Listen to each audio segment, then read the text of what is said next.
Good morning to everyone. I hope you're doing well. Thank you for being here. I know it's a bit early for everyone, but thank you for being here. Thank you for Panama Aquatics support for all of us as coaches to continue preparing. We have to mention a few technical notices. The presentation will be in Spanish, but there's an interpreter for real-time interpretation into English. You can choose the language that you prefer. And the translation is live translation. So I'll be speaking not too quickly, not too slowly, so that the interpreter can keep up. So please choose your language.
We will begin the presentation then.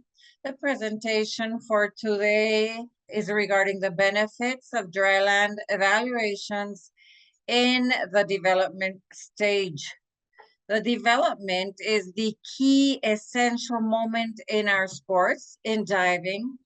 It is a very technical sport, a sport that also includes a lot of risk. Within that risk is fear, which is natural in our sport. So therefore, the development stage is our foundation to create athletes to stay in our sport. Therefore, it's very important to have these dryland evaluations. And we're going to speak a bit about this. We will, after each of the topics, we will open up the mic in case any of you have a few questions, and we'll address maybe 2, 3, 4 questions. And if anyone has a lot of experience on these dryland evaluations during this stage, I know that there are a lot of coaches who conduct these evaluations and they have experience. If you want to contribute anything positive for us, please go ahead. I will introduce myself first. My name is Omar Ojeda. I'm an Olympic coach for diving, more than 20 years experience in this sport. Since the first day as a coach to this day, I've had the opportunity of working with divers from the development stage to the elite performance. I have a bachelor's degree, a master's degree, and 3 specialization in sports. One is for physical preparation, another one is programming and control and evaluation of strength training. And I have a higher degree in strength training. I am also the author of the book Diving Science, a technical health book for coaches and athletes. And I am an international consultant. It's important also to mention that everything that we're going to be talking about, these recommendations I have today for you, which I have learned throughout my experience with other very experienced coaches. And Of course, we know that nothing in diving is an absolute truth, but these are recommendations trying to contribute what we know. Also, sometimes we'll be using maybe a few terms that are just very specific to diving. Maybe it's not the correct terminology sometimes, but this is jargon that we use in diving, just so it's important to mention this. We'll also be starting now then with our presentation. Our table of contents for today, what we'll be looking at is why it's important, these evaluations, dryland evaluations, the key evaluation areas, and also we'll be talking about the awards and scoring system. As you know, these are just recommendations, things that have really worked for me, but there are many different ways of doing things. As a coach, a mentor of mine used to tell me, he said, a chicken can be cooked in many different ways. So this is not absolute. These are just recommendations, and we'll try to explain it as best as possible so we all understand. Why is this important, dryland evaluations? First, because we obtain real data on the athlete regarding strength, flexibility, coordination, and technique. We can become aware of whether we're progressing, whether we're stalled, or we're reducing flexibility or strength or increasing. Another of the benefits is that it identifies strengths and weaknesses. Here we will see if we have an athlete who has more talents or more skills, let's say, which is what we're always looking at for inclining in diving. And then we can have better records for this diver. Some have to go slower, some can go faster. So this will give us what we need for the patterns for our rhythm in our training plan and program. It also helps divers to adapt to competitive environments, which is very important from a psychological perspective, since our athletes are very young, to adapt to these competitive environments, to feel what competitions are like. We're going to be talking a bit more about this. It also helps educate divers, and more importantly, parents, on key performance factors and their importance. Why is this important? Because every single country is different. We are basically working with trainers from all over the continent, and we know that in the US and Canada, it's very different from Mexico, Colombia, Venezuela, Dominican Republic, and in many places, like in the US and Canada, diving is almost more of a business, let's say. So the parents are demanding more because they don't have all of the knowledge. This will give them enough knowledge so they understand how important technique is outside water, on dry land, flexibility and strength, and everything we do on our elastic bands on dry land. They sometimes think that when we get to the pool, you just get into the pool or dive off without proper preparation. So this really helps parents to understand the importance of dry land. And also the athletes, the young athletes, will focus a bit more on the tedious work. It could be tedious when you don't have the knowledge of why it's important. It seems tedious, but when you know, they really start looking at details, foot pointing and hands straight, arm straight. So this helps us also evaluate coaches. If we're a coach who's working on developing coaches, it also helps. It helps us evaluate the coach to see if they're doing the work, let's say, properly. If their athletes are not developing correctly, Then the evaluations will show us whether the divers are improving or not. This is where we start working then a bit more and a bit differently once you see why this is important and evaluating the coaches, and it motivates them to work better. In addition, we can have a winners, top three, let's see, in each area, and also overall, if we want this.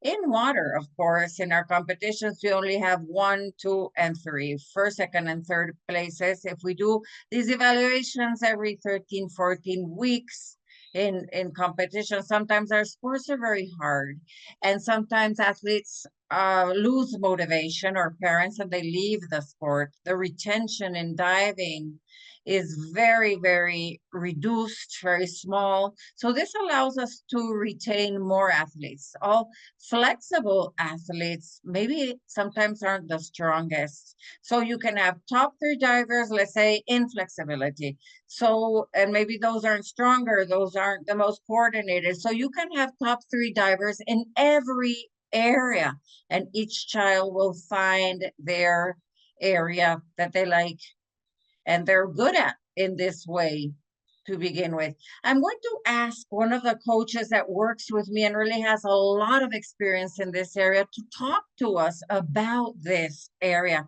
Samantha Pickens will be with us now to tell us why dryland evaluations are so important. She will tell us a bit now about this. Go ahead, Sam. Thank you.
Thank you so much, Sam, for your words, your participation. Well, thank you for this.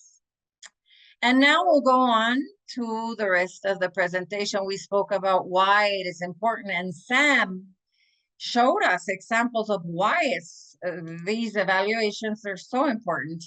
I want to speak a bit more about the foundations of the LT80 model, which is the long-term athlete development. And this model basically is to guide the pathway in development in sports from childhood through adulthood. So basically, it helps us to build a solid foundation for a sports career for the athlete, which Sam told us a bit about. And basically, this model tells us when it is important to develop flexibility, when it's important to develop strength, or when coordination, or all of the other skills that we need. So this is a very important guide, and I recommend this to all of you. At the end of the presentation, there's some quotes and bibliography when you can obtain more information on this model. There's a lot of scientific information which is important to study and recognize and just know about. So this model is based on biological, motor, cognitive, and emotional development at each stage.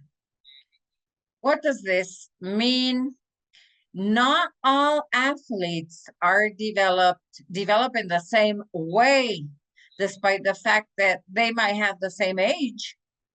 A child who's 11 or 10 years old, if you have many kids at this age, some will seem more advanced in strength, more advanced in flexibility. Some others will be more advanced psychologically. So this model and this evaluation will help us to understand at what stage our athlete can be, not necessarily based on biological age, but we have other very important factors.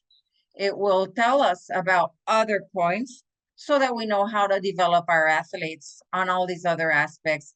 This model recognizes sensitive phases as key opportunities to train specific abilities. We'll speak a bit more about these specific abilities, and the goal is to maximize long-term performance, reduce injury risk, which is very important in our sport.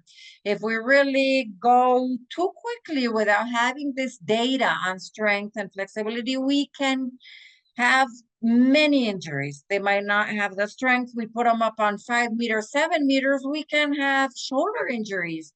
And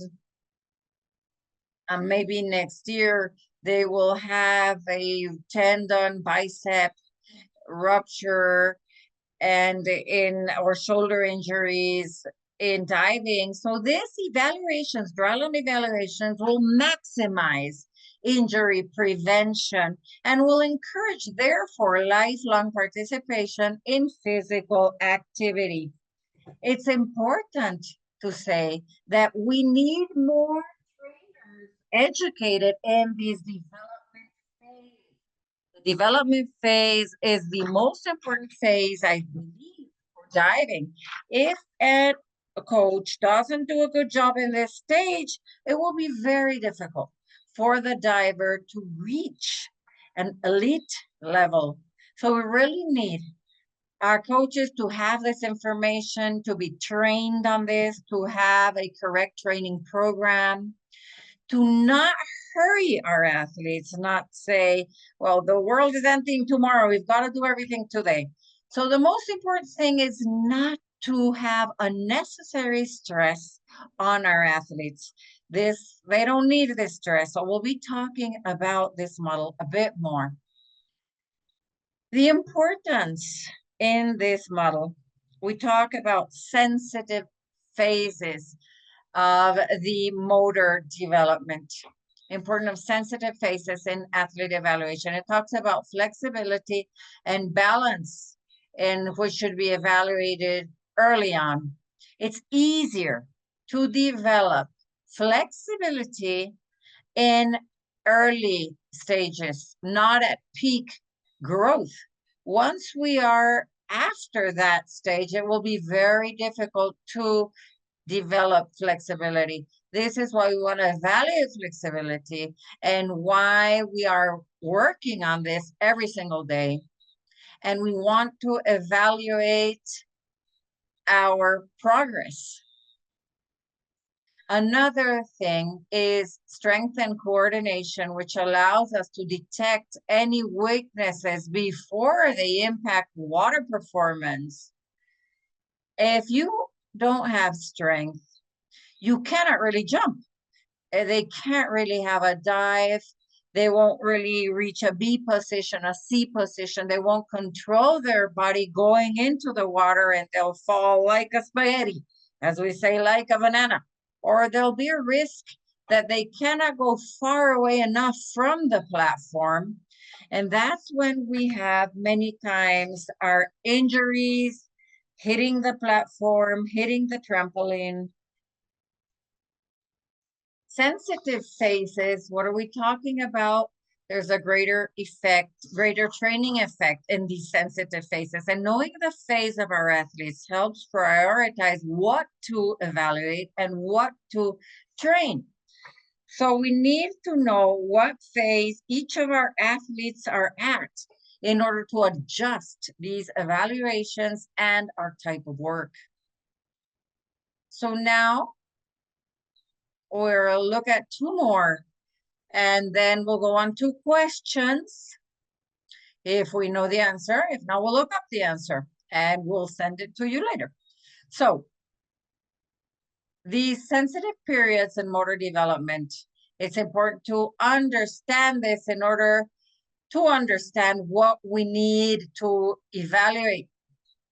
So let's look at these sensitive phases and their definition. These are stages of development when learning and physical adaptation occur most easily.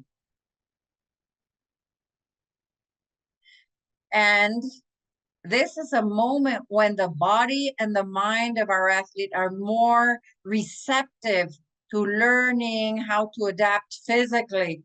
What are the characteristics based on biological age, which is growth, and maturation, not just chronological age? This is what we were mentioning before. Growth of each child at the same age is different. And this is why when we have a group of divers, like a school, diving school, it's important if we have many of these athletes to separate our athletes by ages, but also by sports level. There are some athletes who develop quicker than others. So we have, let's say, a certain level of development. Athletes who are just starting on diving the first year. And then let's say we have our categories, 11 and younger, 12 and younger. But let's say within those groups, we have our starting group, we have a medium term, and a competitive group. So this speaks of biological and chronological age, where we can have kids who are the same age, but we would group them differently based on this. What are the key areas in these sensitive periods? It would be coordination, as if we don't have coordination, we cannot do the dives. This is a sport that requires a lot of coordination and flexibility. If we don't have flexibility, then which are the muscle groups that we must work on for flexibility? As if we don't have that flexibility, we cannot complete the technical movements, the correct dives, exit, jumps, and positions in the air. Of course, this could also affect controlling our body upon entry. Strength, if we don't have strength, we cannot really jump up enough or far from the diving board enough or the platform, or we can't begin a rotation and we cannot stop the rotation, the spin. So we have to have speed and endurance. It's not really quite an endurance sport, but we must develop this area too. The foundation of the long-term athlete development model that we mentioned is important here too. So now let us show this graph so that we can understand these characteristics a bit better. We can understand when to focus our training on each of these motor skills, these motor abilities. Here, we see this the bibliography here, these scientific studies that I mentioned at the bottom, they speak of the coordination. And we have here from 6 years old to 12 years old is our stage when we can develop coordination. At that stage, from 6 to 12, let's not focus so much on other elements in the water, let's say, and try for them to learn to have a turn and a half forward or backwards. Let's focus rather on coordination. There are many, many coordination exercises which you can study and the coaches can learn or research. Flexibility is also, we also have this range from 6 to 12 years old. In order to develop this flexibility, if we go beyond this range from 6 to 12 years old, it's going to become a lot more difficult for our athletes to have the flexibility in their shoulders, let's say to reach a B position or so. That's why it's so important to develop flexibility at this stage too. Air awareness. Air awareness is developed from 6 to 14 years of age. We have a bit wider range margin for this air awareness. That's when we do a lot of exercises, or we should do a lot of exercises on our elastic beds, which is one of our evaluation stages. On trampoline, dryland trampoline, circles with their arms, just basic exercises on 4 points on their stomach on these trampolines, dryland trampolines. And we do exercises for flips, forward, backward, depending on their technical progression. We also speak about strength. We see that strength can be developed after 12 years old to 18 years old. It's the most important phase for strength development. So this we understand up to 18 years old. These are where hormone changes and maturation are at this stage. Therefore, we can see that when we have divers who have the foundations of strength, flexibility, and coordination, that's when they really progress technically more in men because of this strength. From 16 to 18 is where men really have all of the elements and the strength develops to a maximum point and they can achieve dives of a greater difficulty, but are already having technique and efficiency, and they can have high level dives at this stage. That's why it's so important to know these different phases. We have to conduct the evaluations to know how we're progressing, whether we're working on this correctly or incorrectly. So I'd like here to see if anyone has any question.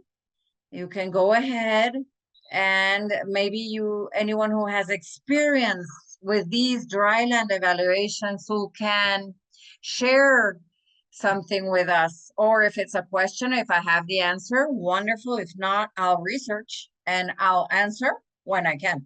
But here, let's see if there's any question. Any question, please make it known to us. Can be in the chat or raise your hand. Any questions? I have a question. If there's any opportunity to see if you could answer it, Omar, sure, go ahead. Please tell us first who you are, your name, where you're from, and what is your experience in diving. And please go ahead.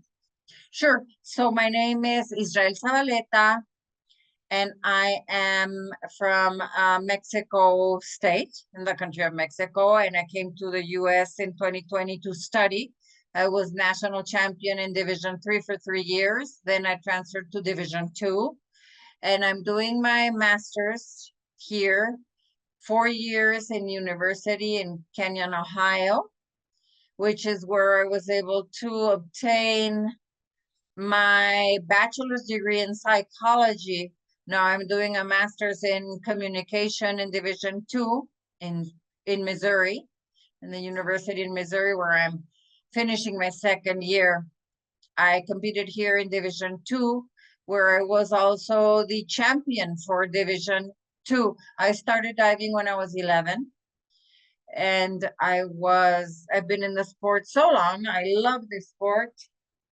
I think that I could relate to Sam when she said that the psychological aspect is so important to her. That's why I studied psychology. It's incredible to understand how psychology works in athletes, especially those sports where risks exist, where there are elements that are not present in other sports.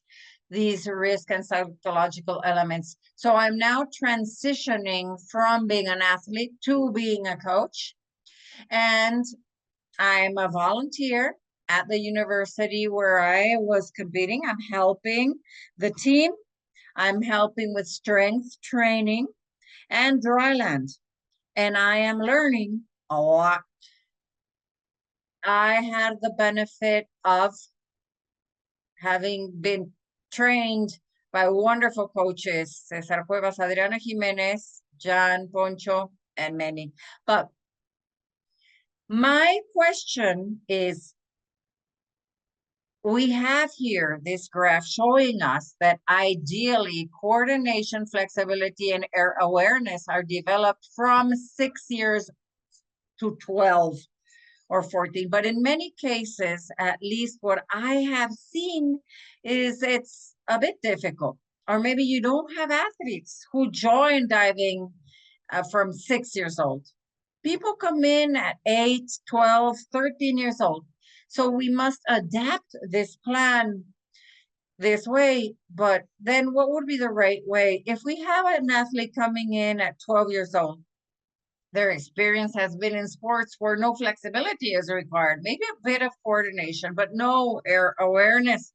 I know this depends a lot on individuals and their experience in sports, but in general, is there a base that we can adapt to kids who have different skills at different biological ages and coming at these later ages? Thank you. Well, first of all, congratulations. And I do know your name. I do know your history, your story. Congratulations, because you did excellent work. Excellent work in NCAA.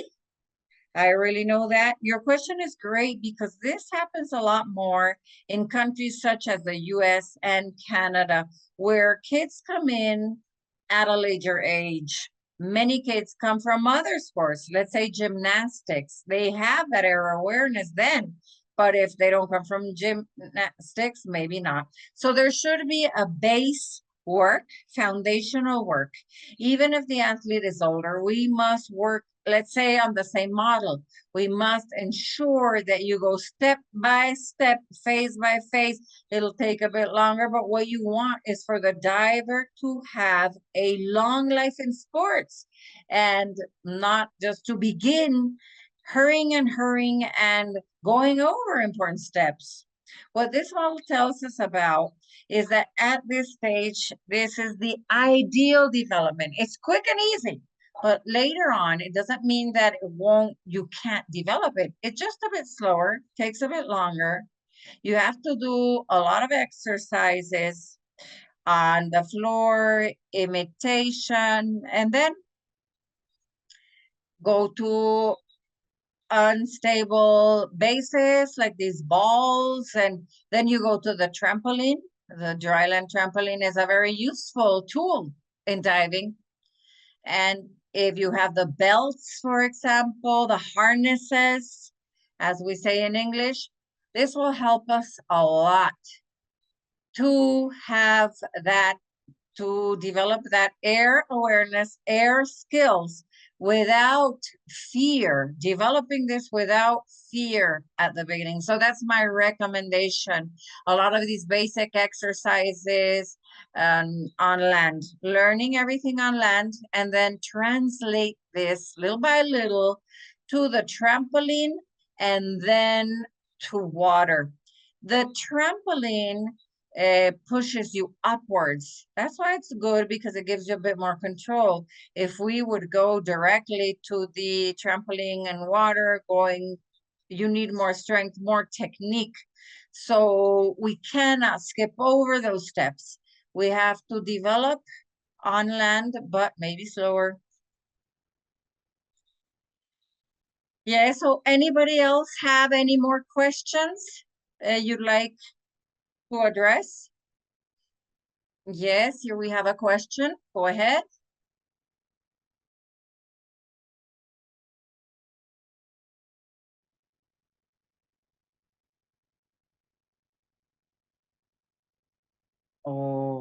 Or not? Any question, or do we continue? I have a question, Omar. I hope you're doing well. Hello, my name is William Campos from Puebla City in Mexico. I worked with Jorge Rueda, Paco Rueda. I'm old school. And I went away from diving a little bit, but I know a lot of you here on the call. I knew you as a diver many years ago, and you're a great consultant.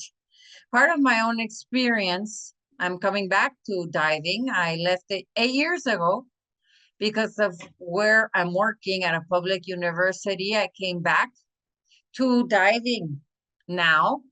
And as Isra says, sometimes we get athletes who are older. Part of my experience has been to work on programs from different parts of the world, like Australia and Spain, and what we're doing in Mexico, to bring together a program where if an athlete comes in and they're 11, 12, or 13, then we work on the prior stage, the previous stage, as you said. First, go through a previous stage, rolling, strength training, flexibility, elasticity, so that when they reach the stage where supposedly they're at through their age, we are as close as we can to that development. It's complicated, not like in other places. In Mexico, this sport is very attractive, but sometimes parents don't let kids participate, so they don't come in at an early age.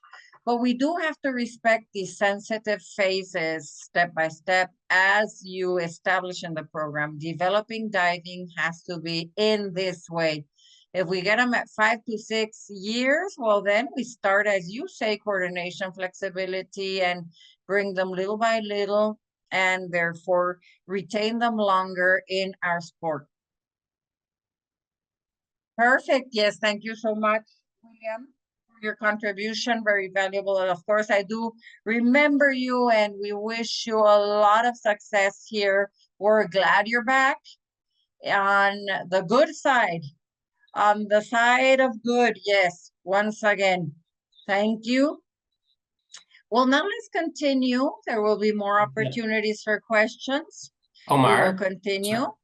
Omar, before we continue, Omar. Can we take 5 minutes just as a little break? Feels like a good place. Perfect. So at 11:57, or in 5 minutes, we'll come back. Perfect. Thank you. To measure their own height, because everyone has a different height. So the photograph here, we see we're measuring the ideal height. And I like to place an X on the floor so they know where to stand and have a jump that is very similar to our takeoff in our dives. We want to cross over here to the side so they don't really jump right into our measure. So it's to where their hand should be touching. And we have our ruler, our measurements, 3 opportunities, taking the highest jump. We also have another piece of equipment over here, which is adjustable, which I used before. It's not very expensive, and you can adjust it to very short kids up to adults, because it's also important to measure our elite swimmers and how they're jumping, evaluating. So we can do it in this way that we just invented. You can invent how to do it, or you can have this professional equipment, but it has to be very similar to our real diving jumps and techniques. So other strength exercises, remember, these can be as specific or as general as you wish.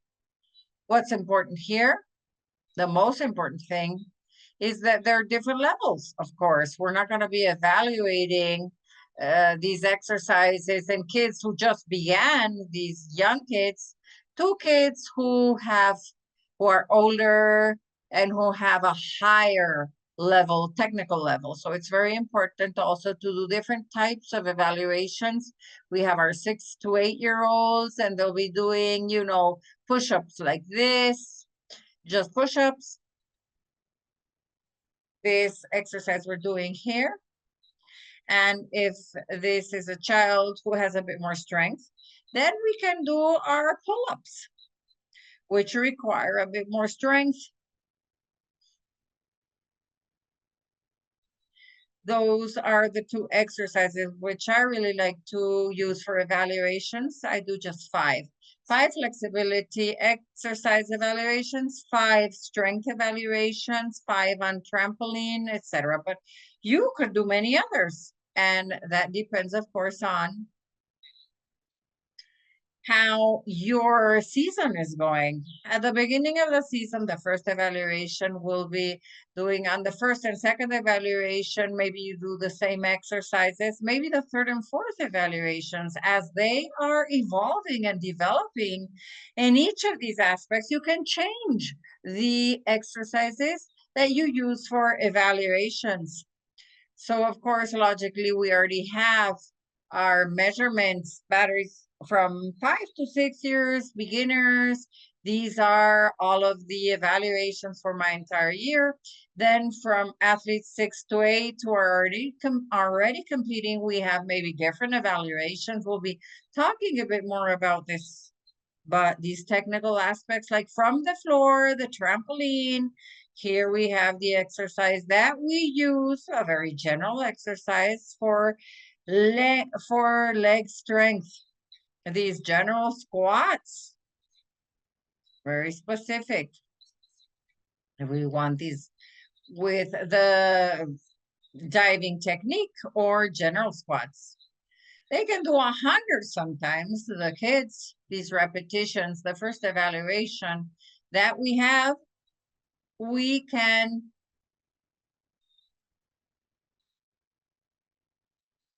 bring our diver, which we think will be doing the maximum number of squats. That would be, let's say, our highest evaluation.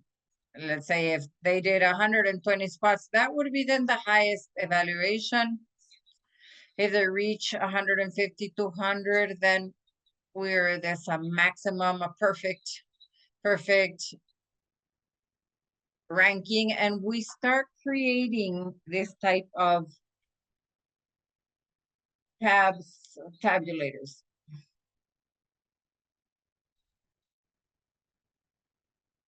Also, we need to see our lower back strength.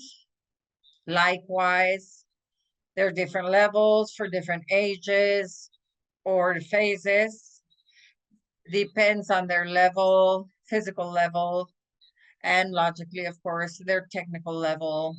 So here, the first exercise on the left, we see this is a lower back with feet outwards. If the athlete is a beginner and has been very little in diving, well, we have to evaluate. Maybe their knees will be a bit bent. Maybe the toes won't be pointed that much. But here we want to see strength, repetitions. If they just go above the horizontal, we will count it. Once the athlete is no longer above a horizontal plane, then we won't count repetitions anymore. And that's how we reach our maximum repetition. Above the horizontal is where we count. Another exercise on the right is an exercise that's a bit different. A child with a bit more strength here, they start raising, lifting, and we start counting the number of repetitions. If the child is a more advanced or has more strength, likewise, as in the first, instead of the feet to be here, we need the trunk here outside of the mat. They go down and then all the way up and reach that horizontal for the evaluations to be counted. We can do that on the other mat that we show on the right, but just with our trunk, with our core. It depends on your program, on you, for you to look for ideal exercises for your athletes in order to evaluate their lower back strength. But I like to use these two that I show you here. Now let's go to abdominal strength. Abdominal, there's so many exercises that we can use for our evaluations. Here,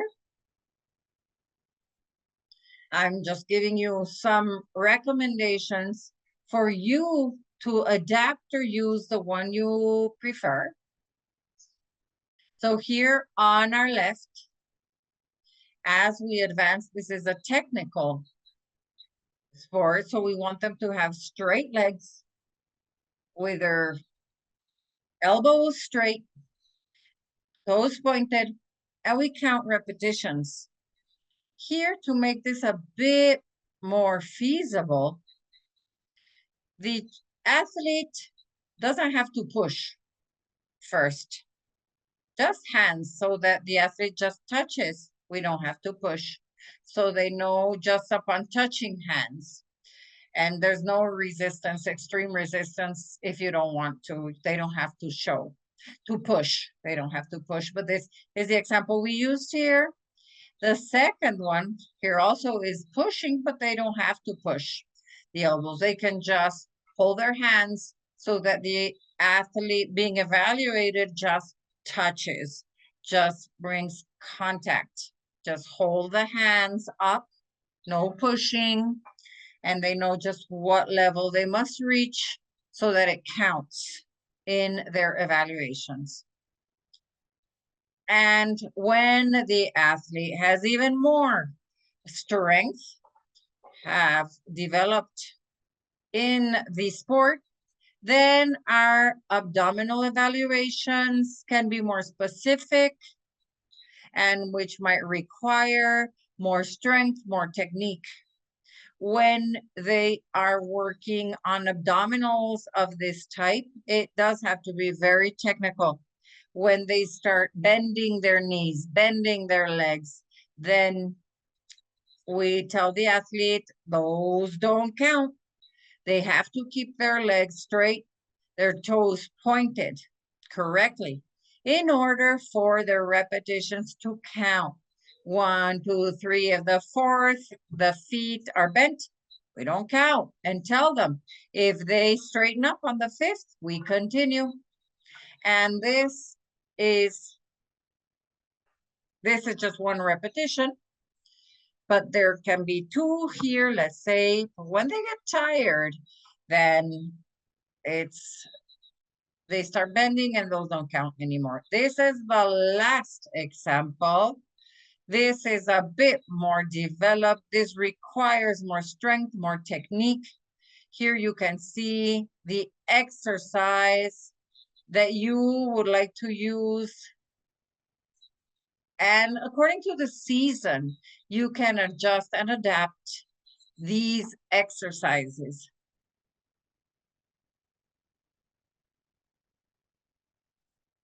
Now, we continue to our floor routine. This evaluation is technical and for coordination.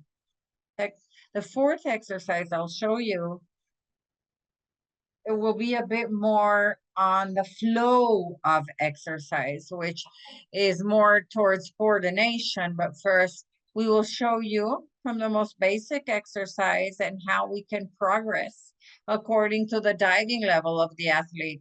Remember, you can have different types of evaluations for each group.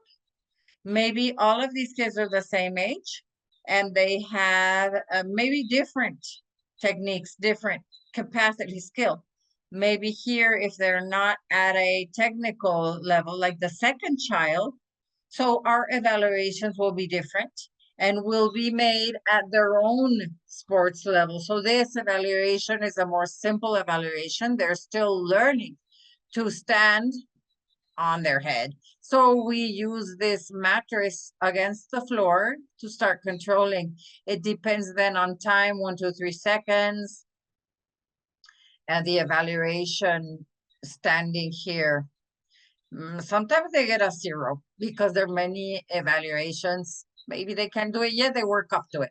The second one, the child can stand on their head already. Remember, this is our basis. We really have to know how to stand on our head, on our hands, or we won't have a correct vertical for our dives. So here we still not totally vertical. The hips are not yet in the absolute position, but it's a good handstand.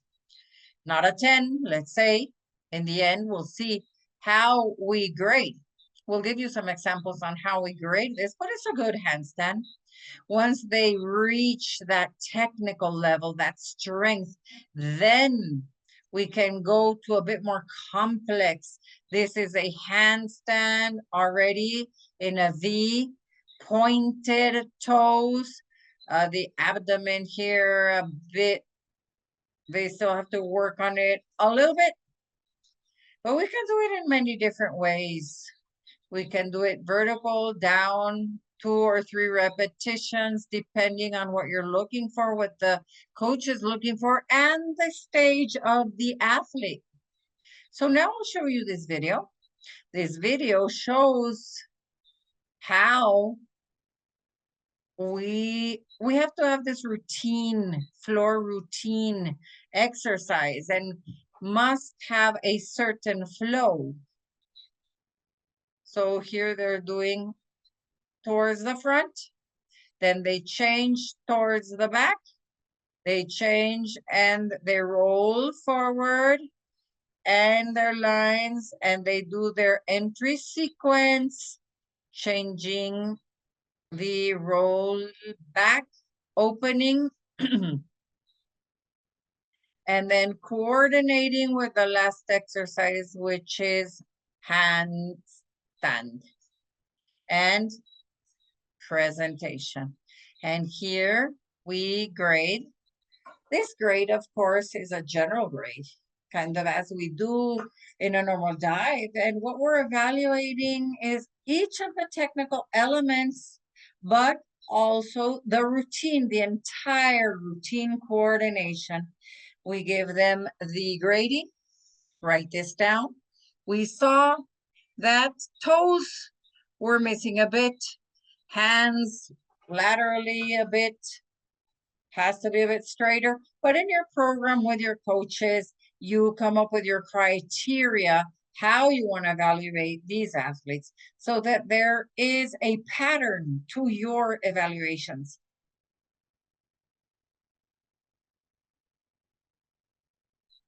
And here we'll see these same technical exercises, but at a higher level. The first screen we saw before is for beginners. For kids who are just beginning these exercises, but when we are at a developmental stage that's a bit higher, we can evaluate them using these floor routines, these picks. And what we want to see here is the flow. We want to see technique. I like to do 5 exercises for each 5 exercises in the floor routine, 5 elements. When kids are older or at a more advanced stage, 5 exercises, 5 different elements. Here are the steps. We see our different elements changing here on our mats.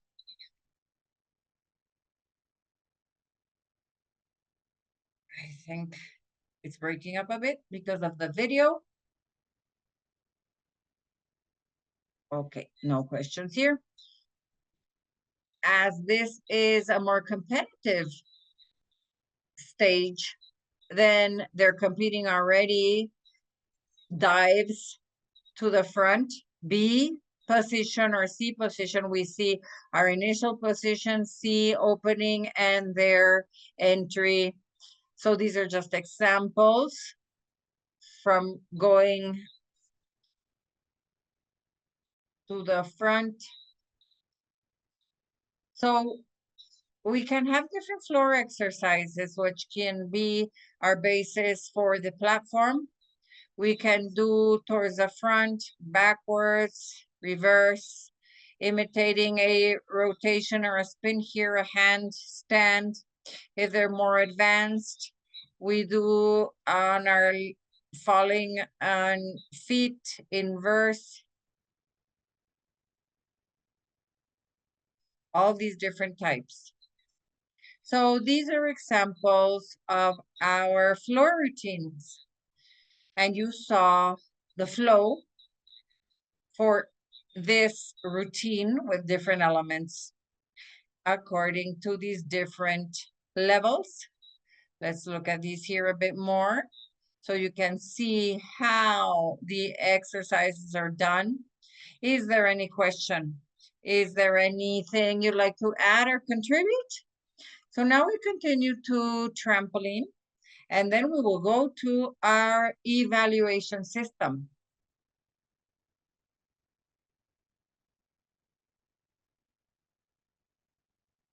Any questions?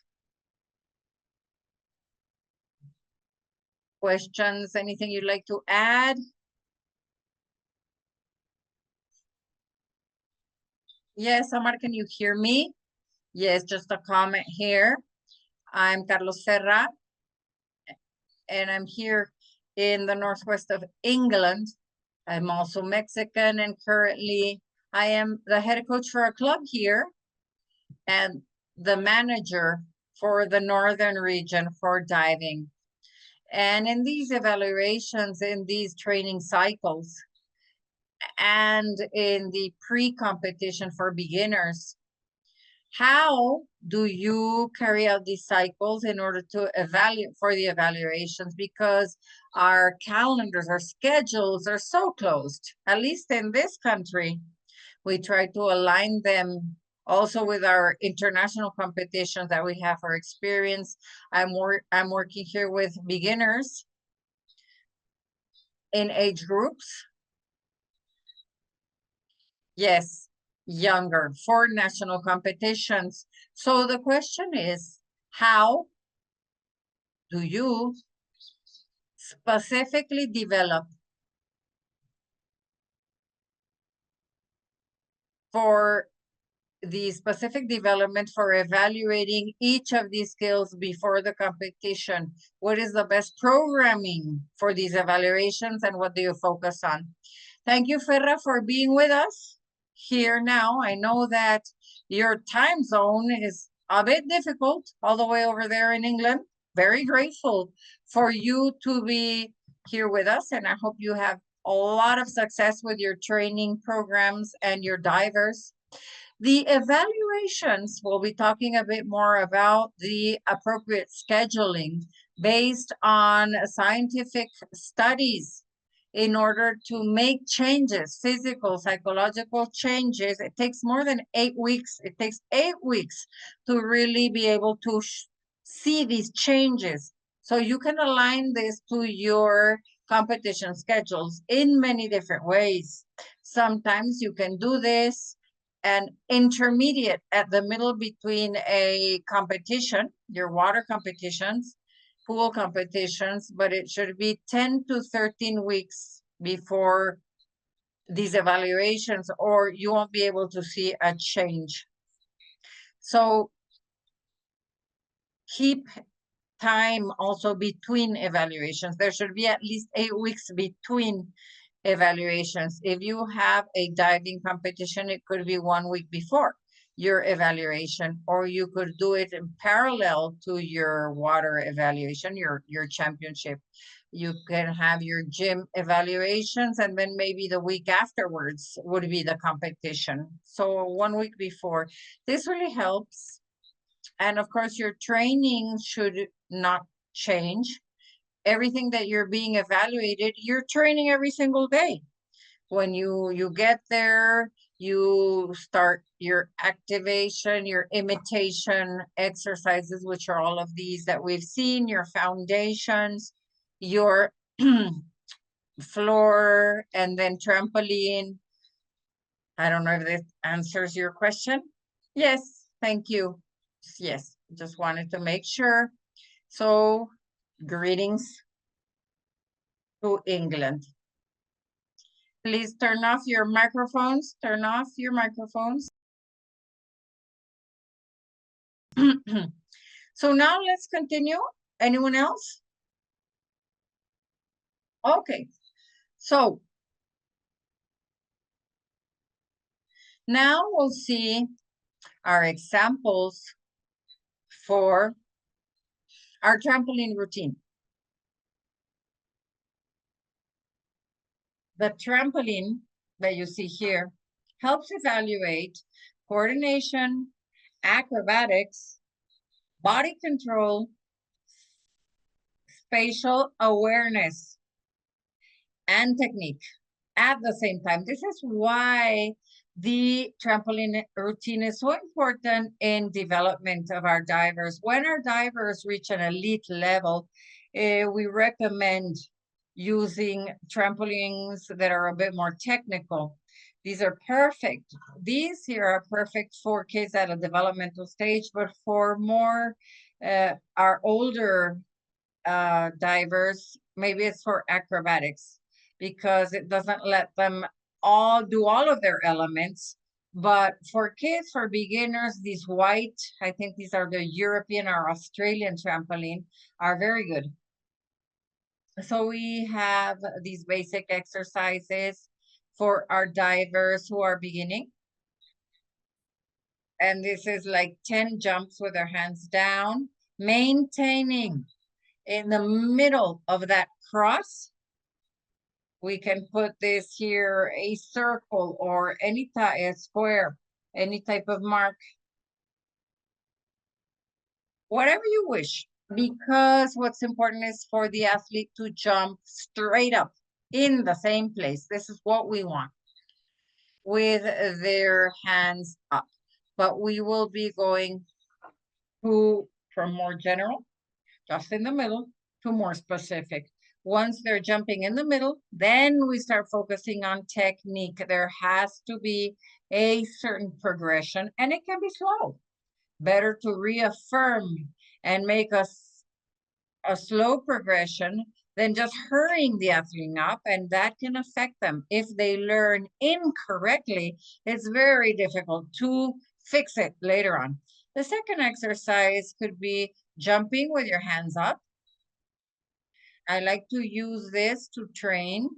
I'm telling them how this is how I like to train kids to jump up with the circle on the trampoline. And then we also have this loop on top. We can have numbers here showing you this girl jumping here with her hands up is looking at number 5. She wants to jump up to number 5 and then aligns through the hoop in the middle of the circle. So first exercise 10 jumps with your hands down, then 10 jumps with your hands up. And the third one would be going through the hoop. 10 jumps, and every exercise is evaluated separately. And then we do an entire routine as such. Another example which I like to use for kids.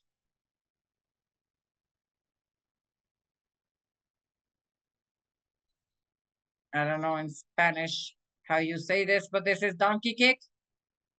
So this helps us to reaffirm the entry position into the water. They'll start kicking low, but we can see this progression in our evaluations. All these exercises are important because if I'm working and training correctly, we'll be aware of our improvement from one evaluation to the other. So this gives us specific data, real data that we can use.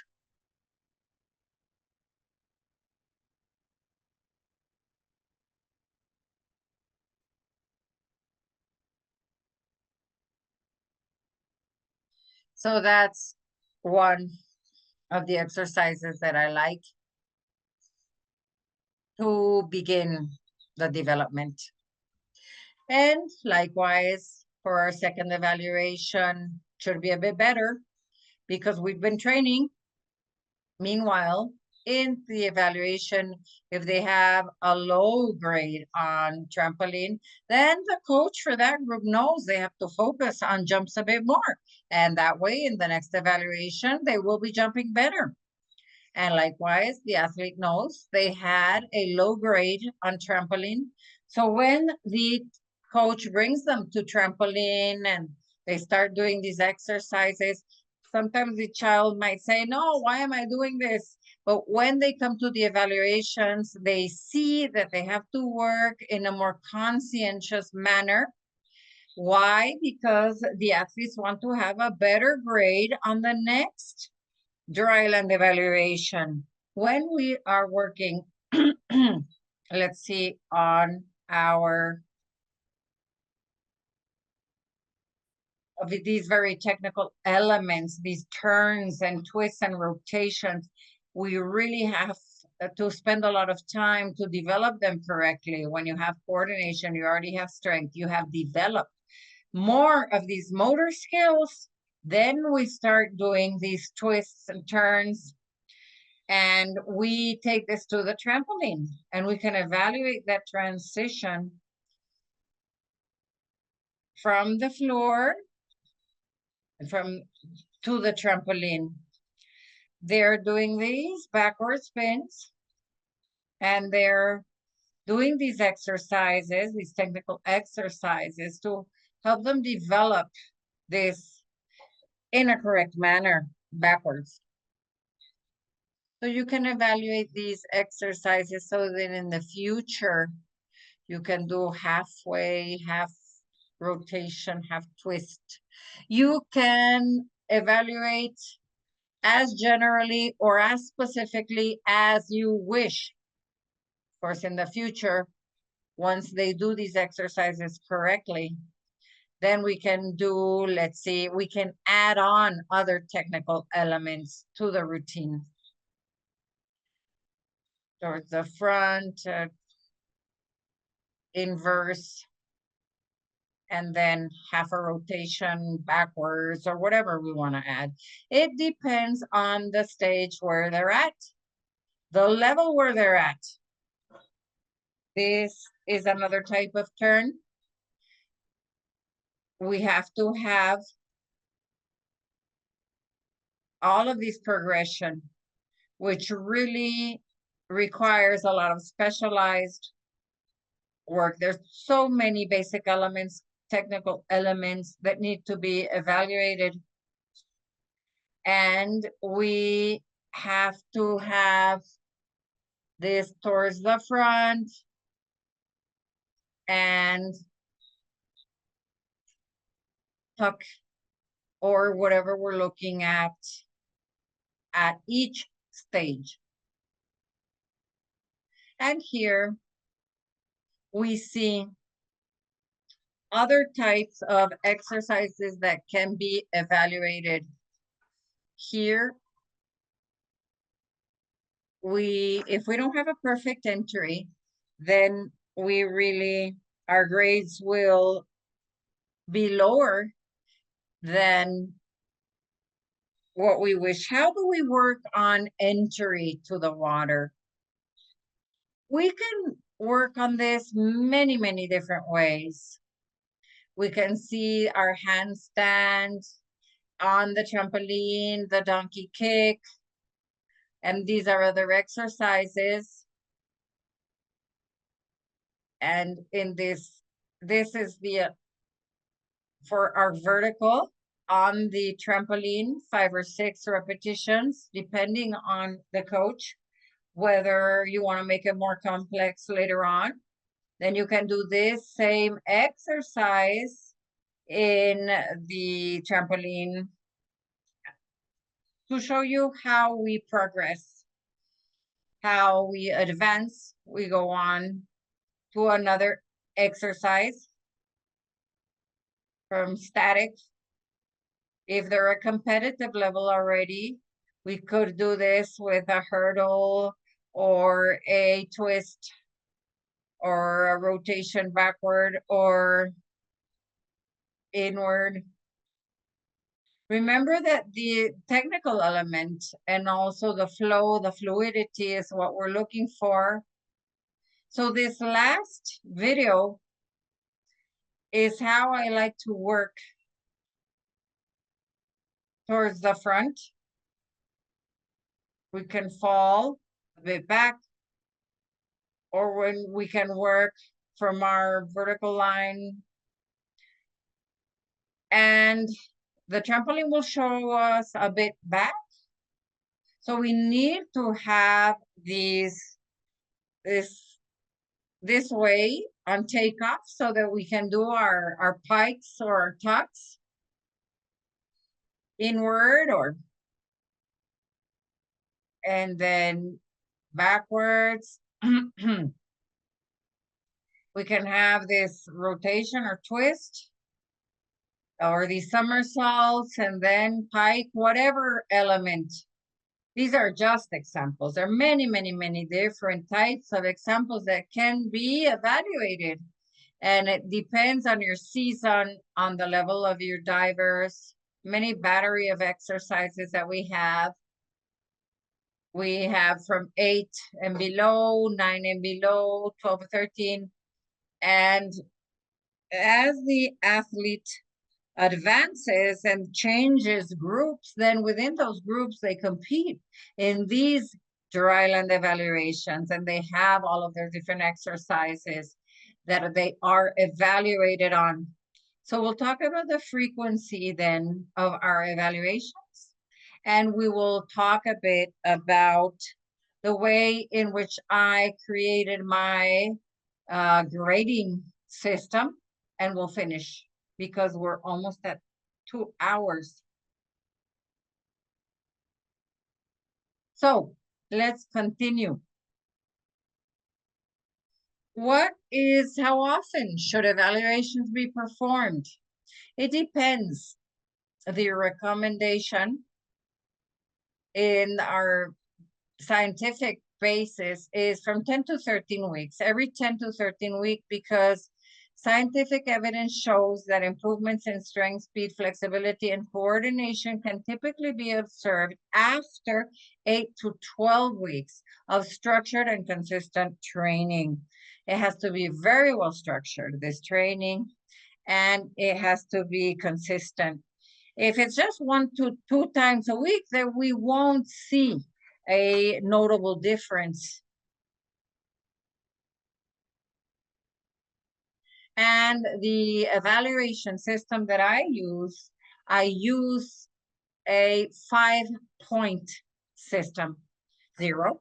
If they're supposed to do an arm stand next to the wall, the athlete just falls. We give them 3 opportunities, they fall. 0. That's okay, because there are many other exercises, many other evaluations.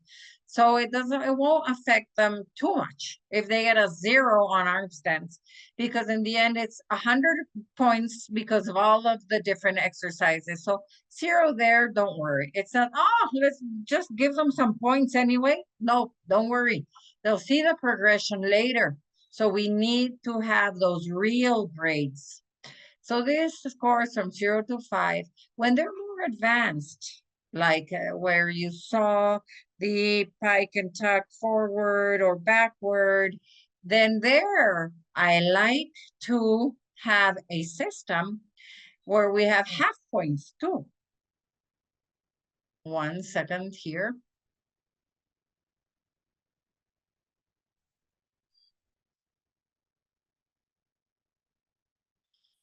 Okay, fine. So we see this 5-point system for the grading from 0 to 5. And we can start using 0.5, half points, 1.5, 3.5. But it doesn't really make a difference because there are a lot of exercises in our evaluation. The maximum score in each specialized area, since we have 5 points per exercise, would be then 25 points for a perfect score, a maximum score. If they had perfect scores in every one of the 5 exercises, then they'd have 25 points. In flexibility, let's say 25 in strength, 25 in floor, 25 on trampoline. That would give us a total of 100-point maximum at the end of the evaluation. Very difficult to get these 100 points, but this is the way that I do my evaluation system. 5 exercises per specialized areas. You can do 3, 7, or grade from with different points, whatever works for you, but this has worked for me. This, I think, is easier. So how does the system work? The grading sheet for this competition, let's say in our dryland evaluations, this is a sheet for each of the athletes. It includes their group, their type of evaluation, the name of their coach. Each of these groups have their own battery of exercises. There must be a system, let's say it has to be a formal competition. The coach has to have their uniform on. The athletes must have their uniform, their competition, their shorts, t-shirt. For this evaluation competition, I like to invite parents. Make it really a competition, have their chairs for the parents, their applause after each of their exercise, go to each of the areas, trampoline, floor. So the child comes when their score sheet, gives it to the first judge, let's say it's the flexibility judge, and they give in their sheet. All of them are in line. They're each called to the evaluation area. They call their name. The child comes in and they start doing each of their exercises. The coaches take the measurements and they write down their flexibilities. Let's say forward bend, 5 points, and they go to the next exercise. The athlete goes to the splits area. They are measured. The score is written down, 4, 5, 3. They have now their right split score, then they go to the shoulder. And at the end, the judge or evaluator signs and can make comments. They can say bent knees, bent elbows, any comment, which is important. So the child finishes here, and then they give them the next area, the floor routine. They have the sheet there, gives this to the judge of that next area in the evaluation. They make their floor routine, and on and on. They go to the strength area, trampoline area with each of their sheets. Then they bring this, all of their score sheet to the control and records area. They put it into the system. And at the end, of course, we have our award ceremony, which I like to make per age group, and it can be male, female, in an area that we have really in a controlled area, an area that looks very professional, because the kids deserve this. A podium, a nice area where they can take photographs for this evaluation. We present the winners for flexibility, third place, and we call their name, second place, and we call their name, and we take the photographs. A formal event that motivates the development of our athletes. So in the end, I just wanted to really thank you. First, of course, to Pan-Am Aquatics for this opportunity to share with you. I believe that the more we can share between us coaches, the more we'll progress, because we never stop learning in this sport. And I'd like to invite all coaches to really share with us and contribute, so we all can continue advancing as diving coaches. We love diving. We want to continue learning, and more people sharing, more people contributing will make all of us advance even more. So this is the book that we published a few months ago, and we find a lot of information on evaluations, dryland evaluations, in our book. So thank you so much. I don't know if anyone wants to say anything else. Any comment, any question? It was really a pleasure to be with you today. Any question or comment? So let's see. Anybody? Andres Romo. So you raise your hand. You want to say something, Andres?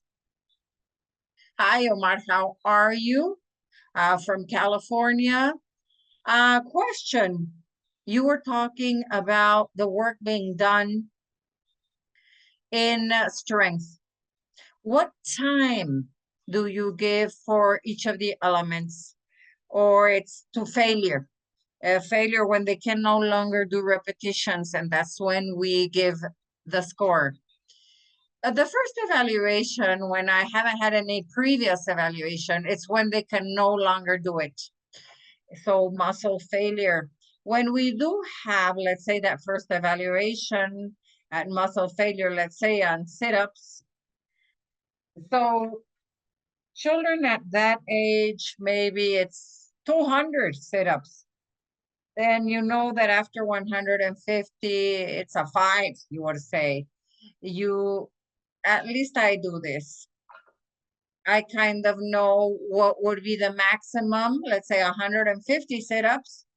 And after that would be a 5, so they can not have to do more.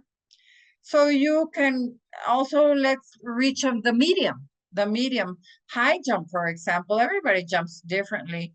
There are many scientific studies that say that a 12-year-old athlete, 13-year-old athlete jumps so far. And then you start doing your tabulator, or you can see the median from your team members. The one that jumped the highest will be the 5, and from there, create your measurements downward. In strength sit-ups, there are kids that are really strong, so they don't have to spend 500 sit-ups. If you know that after 150, that would be a 5 score. So that's how I do it. If you have a better idea, please tell us, and thank you. If you want to make your questions in English, go ahead and we'll translate. Thank you so much. And regularly, we do the evaluations here by time. For example, we say to the older athletes, let's say 14 to 18 years old, it's 15 seconds to do the most number of sit-ups that they can, or push-ups in 15 seconds. We do it actually. So that's why I was asking whether you did it by time or not. And as you say, you do it in a different manner, from a different angle, but that's great to know that too. It's just to see what was your point of view. Yes, it's important that you mention this, because in that way, I really like to evaluate, for example, divers that are, let's say, elite divers. Elite divers, I like to, and this includes a bit more of a speed. It's not only strength, it's also speed in our higher performance. So let's see, bars, abdominal bar, hanging. How many can you do in 20 seconds correctly? That's another way of evaluating. So there are many different ways of how we evaluate. And that way we're evaluating speed at the same time. Thank you so much. Thank you for sharing. Claudia now. Claudia, go ahead. Yes, can you hear me? Yes, we can. Loud and clear, go ahead. So thank you. My name is Claudia Bermudez, and currently I am opening a school in Mérida State in Mexico. In Venezuela, Mérida State in Venezuela. I don't have any students yet, but we're opening the school and we are attracting our athletes. For me, it's very important now, all of this information that I've been able to get through these sports clinics. So I really would love to thank Panama Aquatics, everything that they've been able to give us, because I was a diver. I began at 6 years old. I'm now 62. So I'm old school too, where we did not really use dry land exercises, very little dry land and floor exercises. Losing her. So in this new, that wasn't, of course, what I worked with when I was a diver. So I'm taking this up again. 1 or 2 years ago, I started taking up again all of this, which is not being a diver anymore, being a coach now. So it's very important, everything that I've been able to pick up on, and I've been strengthening what I know and got new knowledge. And I've seen how our sport has developed and how this has brought us to many wonderful things that help us work on fears and all of the risks in our special sports. So thank you so much to all of you at Panama Aquatics. So I've been acquiring this experience and this knowledge, this new knowledge, so that I can put it into practice in my new school. So thank you so much for what you've done. Thank you so much, Claudia. We wish for you the best of luck. The first thing you have to do, of course, is attract those divers, those athletes, have a lot of kids, so that you can continue with this process. And we're here to support you any way we can. Thank you so much.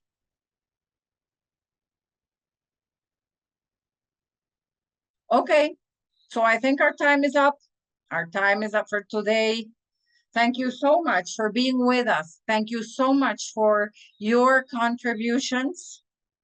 And we do have another clinic, another webinar on November 8th. And those will be technical progressions for dives, for technique, forward, backward, for elite divers, how they can progress on this high difficulty, highly technical dives. We're going to be looking into that. It's a Saturday afternoon. It's on the Panama Aquatics page, website, and we'll be sharing those technical elements, how to create this progression from the beginning to the competitive high performance stage. Thank you and see you all soon. Soon again. Thank you so much. Thank you for sharing, Omar. Thank you for sharing this with us. It's been a pleasure. Thank you, Omar, and a lot of success to all of you. Thank you for this information for all of us.